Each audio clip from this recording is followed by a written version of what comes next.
Yeah, bro. In terms of production, where you are at the moment, obviously, when we started the call talking about your busy travel schedule and you're getting opportunities here and there, how are you keeping that efficiency high when you're producing and balancing that with travels, bro?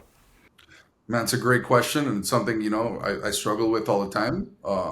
But at least something I've kind of learned that at first I was like, oh, for example, during COVID, I was making two or three tracks a day and just going crazy. And same last year, like two or three a day, nonstop, including weekends. It was insane. And then obviously, like as some bookings started coming in, like I had to travel a little bit more, and then like 3 days you're on a plane, and the next 2 days you're like, I can't be creative. So what I've learned, the best way to do it is kind of go through seasons to where like at least this works for me, and it's very like aggressive. But 1 month I'm sitting at the computer and I'm going crazy. I'm doing like 30 songs. And then next month maybe I just do three or four and they're quick little ideas. But since I've worked so crazy, I have the time to only work on music when I kind of feel like it. That works for me because I'm a really quick producer. That like if I had a superpower is that I'm just fast. And I think that's like the what I just need to take advantage. But I think it's like a mix of self awareness and knowing where you're at. I know some people are like really slow, but they can make three like masterpieces a month.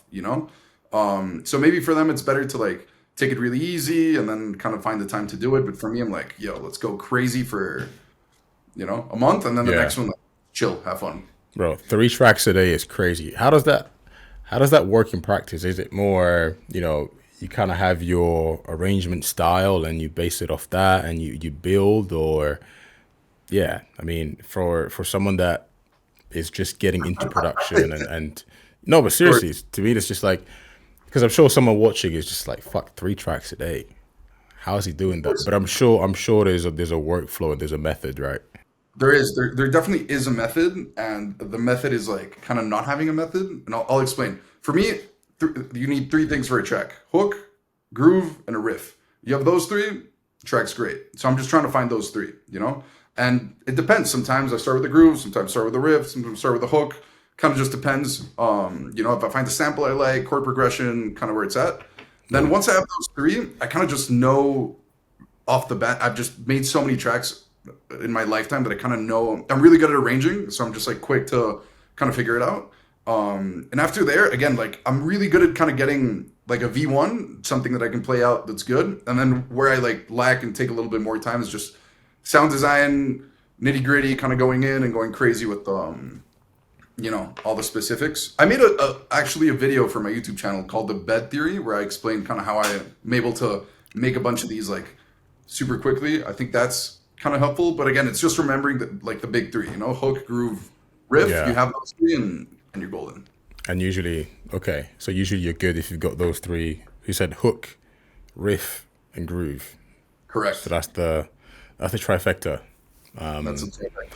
And it But I sounds guess, like super simple, but man, I like any big record in any genre is always going to have those three. And it's just kind of, I guess something that I've also learned is trying to find the. I remember when I first got into the sound, I was always trying to like the big tracks at the time, and why this feels so special. How can I like recreate it? And kind of what I learned is instead of trying to recreate, that sound or that essence, is trying to create a new one that has that makes you feel that same kind of. It's special. It has its own essence in its own way. And I'm sure, man, when you heard all these like legendary tracks for the first time and you're reacting to them, you like Amana, or like you feel this like crazy sensation, and for it's trying to sure. like replicate that, but a different sensation and not the same one. Like when you try and replicate someone else's like essence or sensation, I personally think it's impossible to like give someone Of else that. course. No, you Yeah, can't. Because it's not yours. I think music is such a spiritual thing and personal thing, for sure. right? Someone creates something out of nothing, right? So how can you do that when it's not your experience? You weren't in the same mindset. It's almost impossible, right?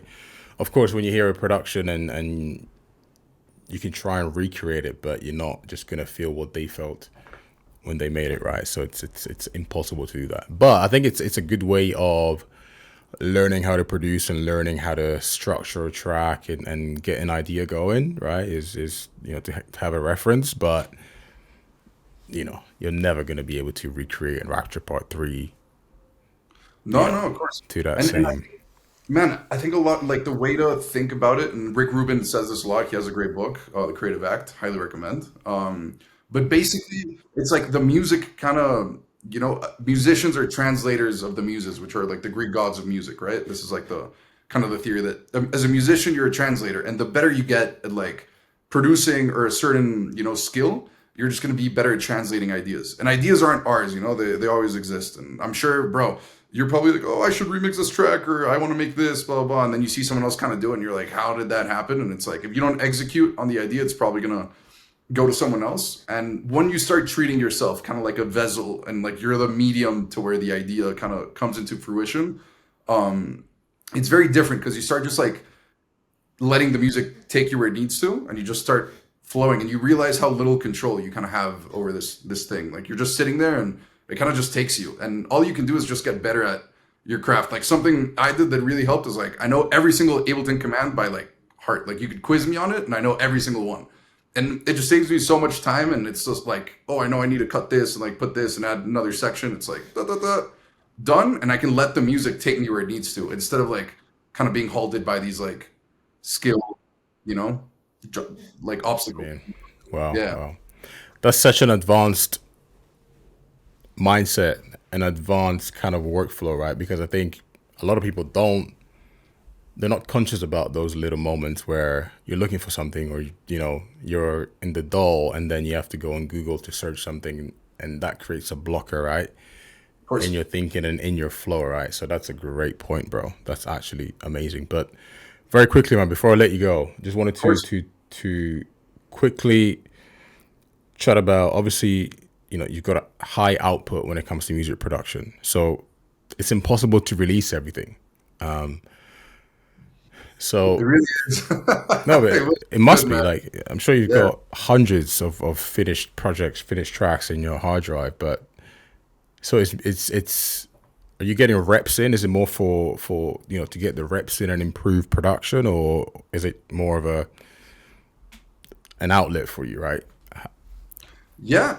I mean, great question, man. I think for me, it's always been an outlet, and I really try and treat it like, oh, I want to have fun. I want to make the only thing I think when I'm sitting down is like, I want to make something that I'm gonna like and that's exciting to me. And I'm never thinking like, oh, who's gonna play this and what label? Like, it's do I like this and do I want to play this tomorrow?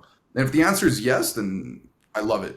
And as far as like, man, putting it out, it's such a mission because I'm like, yo, let's do a track a week or like let's go crazy.